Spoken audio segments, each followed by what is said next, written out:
All right, welcome back to the number one Bengals podcast. Number one. Still number one. It's still number one, yeah. Okay, so look, Josh Bynes, he got that interception of Joe Burrow. Now, and Joe Burrow came up and realized that Bynes outsmarted him. Yeah. And so he said, how'd you do that? Teach me. So he got that dog. He says he has a dog inside him. His dog inside him, spirit animal. Yeah. Anyways. And so here's the thing. Bynes has added this presence, has added this, braininess, this kind of ability to read coverage, ability to anticipate. This thing that we missed from our linebacking core, basically since Vontaze Burfict kind of. So you know what we call that in football terminology? We call that a je ne sais quoi. That's right. He has that je ne sais quoi. He does. Yeah. And, we have the younger guys flying around, as we like to say. And, John, you pointed out that Marcus Bailey was getting snaps with the first team, right? That was I think one play. I don't think he's been with the starters since. But one whole play. One whole play, which is more than a lot of other linebackers can say. Right. And he was on our show. So, you have to think that publicity factored into the coach's decision to make him a starter for that play. But what I want to say is that with those athletic guys, you have this Bynes guy who understands the game and plays consistently. He has that consistency. So we're pretty much clear that he is going to be a starter, and he's going to add a dimension that we haven't had for a while in terms of solid tackling and the defense, not falling apart, let's say, against kind of better teams or in prime time, which is nice. We also have the whole cornerback situation, which is not going necessarily as people thought. Darius Phillips was with the first, was one of the three starting cornerbacks on Tuesday, but then LaShawn Sims took over on Thursday. So the team isn't for sure sold on. Dan Hort's been saying he's been getting most of the reps. Yeah. The third starting cornerback on Thursday. Yeah, today he did on Thursday. And so that is up in the air. Battle. Yeah. And, we also have the offensive line, which, as John pointed out, it seems to be Xavier Su'a-Filo and Bobby Hart's jobs to lose on the right side. Right? Yeah. So how do you feel about them on the right side, John? Yeah, John, go. Apparently, and these are Paul Dana Jr.'s words, not mine, that Bobby Hart has looked considerably better than Fred Johnson throughout training camp right now. And I don't know if that was ever going to be a legitimate 50-50 battle at right tackle. But if it wasn't, then apparently Hart is doing enough to make sure that it isn't a battle and that Fred Johnson's just solidified as a backup to both sides. Now, we haven't really seen much of Fred Johnson or really any offensive lineman aside from Jonah Williams in terms of video clips of training camp, but that's just what we have to go off of right now. There's no one really challenging Su'a-Filo at right guard. There never really was. It was just that Su'a-Filo started on, I believe, the NFL list or the PUP list to begin training camp. Then Billy Price took some snaps there at right guard, but ever since he's been back, I think there hasn't been a rotation there like there has been at cornerback. And the only reason that there is a rotation at cornerback is because obviously Trey Waynes is out for most of the year now. Well, but in general, John, they say the lineup, the starting lineup is something like Williams, Jordan, Hopkins, Su'a-Filo, and Hart. What do you think? Yeah, that was confident. You feel confident about that? It's below average. You put your eggs in that basket. Is that a basket in which John Sheeran would put his eggs? No, because I think 3 of the 5 eggs in that basket are going to crack at some point. But I got that feeling too. Yeah, crack as in breakout. You mean they're going to have breakout? No. We don't. We're talking about chicks when they crack, when the egg cracks, they come into this world and they just tear the play. They terrorize and It's true that in a healthy world, eggs would only be existing for chicks to come out of. But we live in a world where human beings devour. I feel like we're getting off topic. Of chicken. But anyways, listen. I want to know: should I look forward to seeing Jonah Williams play or not? Sure, absolutely. Yeah, hopefully he has some help with Mike Jordan at left guard, but right now, he's looking the part as a guy who should have been drafted 11th overall last year, a guy who dominated in the SEC for 3 straight years at 2 different positions. It's just, an offensive line can be made or broken by just one guy. And if they have basically what Joe Burrow has been saying is that some of them are going to be getting presents for Christmas. I just hope the present isn't a piece of coal. I really want to know that this line is going to... I am worried about the offensive line. Let me just put my nuggets on the table here and just get in line, man. Get in line. John, can I ask you something? Did you not crown Geno Atkins the best player on the Bengals? I did. Okay. And was he not pancaked by Michael Jordan? He was. And you are worried about Michael Jordan, who's taking down the best defensive tackle in the league. Maybe that guy in LA is, Bader, maybe, but definitely top 2. You know what happens when a guy gets pancaked? He gets back up. He got his revenge. Yeah. But John, I'm being serious, John. I'm being serious. I don't want to get hyped over one play, okay? But Michael Jordan, man, he's solidified. He can get better. Absolutely. Yeah. No, and it's not just that, John. Look, Billy Price was a first-round pick, and he was on our show, so he's great. Let's just get that out of the way. He's great. Ren was on our show. Look what happened to him. He's going to be a star. But, John, the fact that Michael Jordan is kind of solidified one of those guard spots when there are people with the big name like Billy Price, that means that guy is a starter. That's my analysis. He's a starter because that's the state of the offensive line right now. It's great. You're saying it's great. No.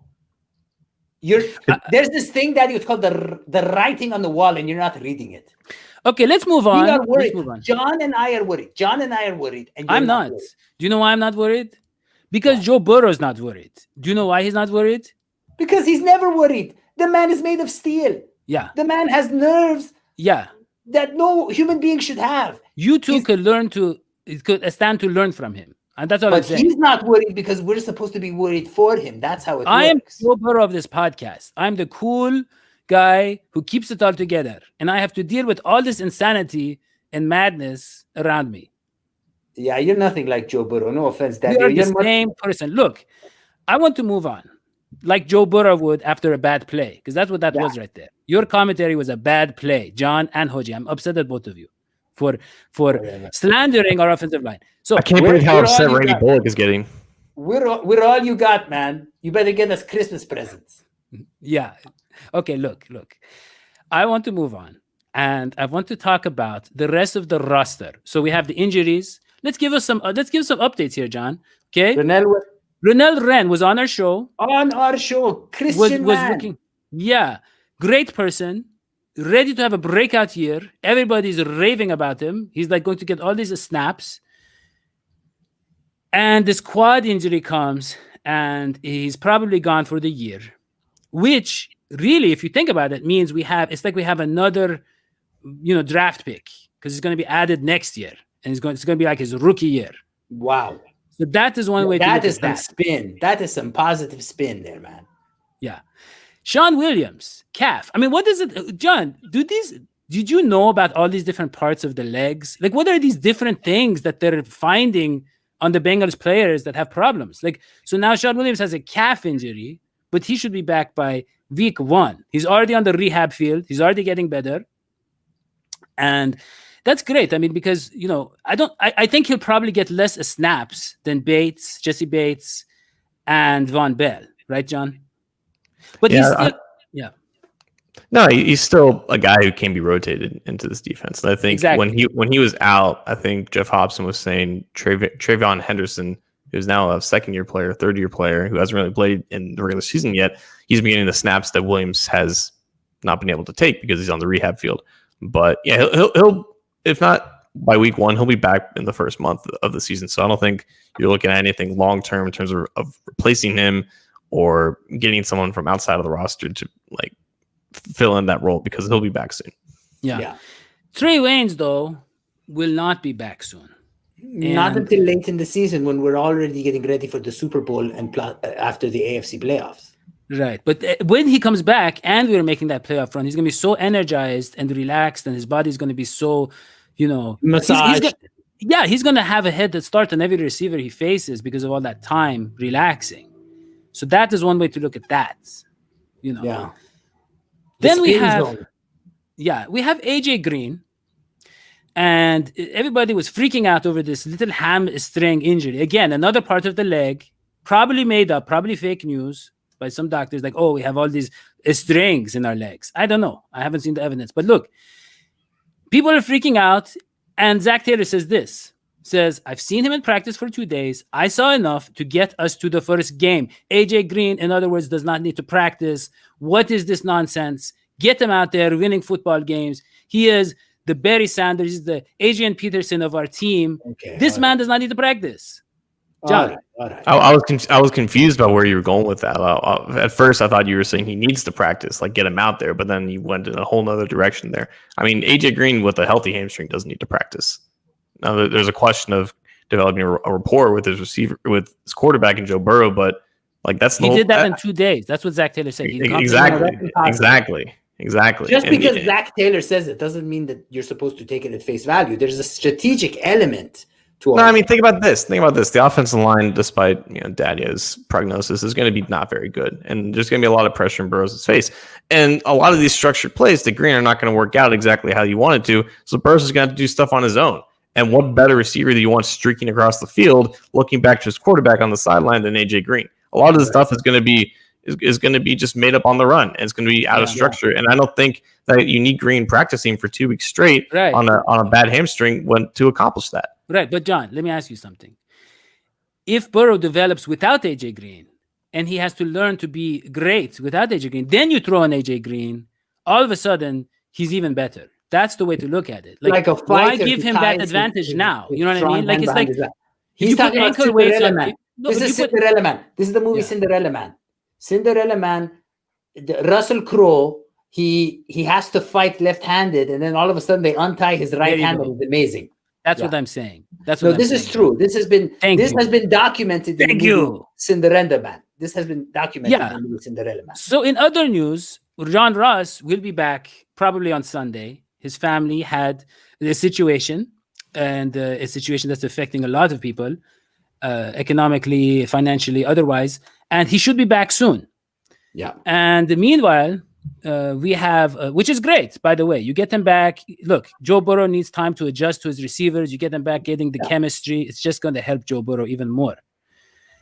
Then you have Rodney Anderson, who's waived. Very talented guy. John loves him. And he failed his physical. He was cut. He was waived. And that means, more opportunities for Travion Williams, who is on our show.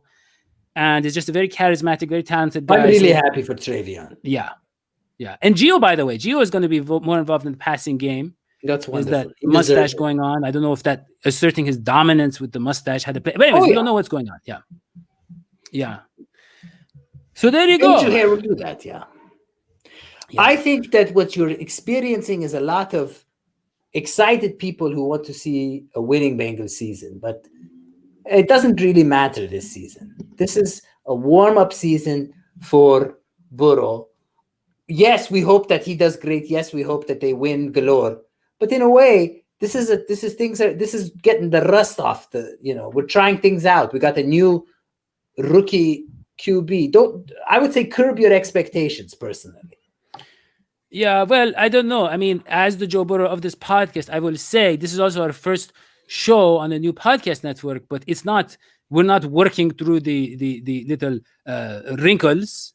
Rather, this is going to be a great podcast. That's the way I look at it. You start with high expectations. You don't give up. You don't sell out. You don't throw away a season like Hoji, who I don't want to say what Bengals player he is of the podcast. I want you to say. Yeah. I want you to say. Who am I?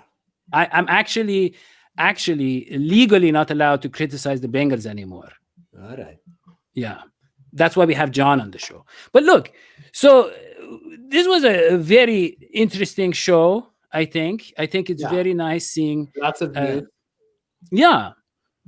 And Bengals fans are very excited. We're excited to see we had some injuries, but nothing crippling yet. Hopefully nothing happens like that. That's some bad news. A lot of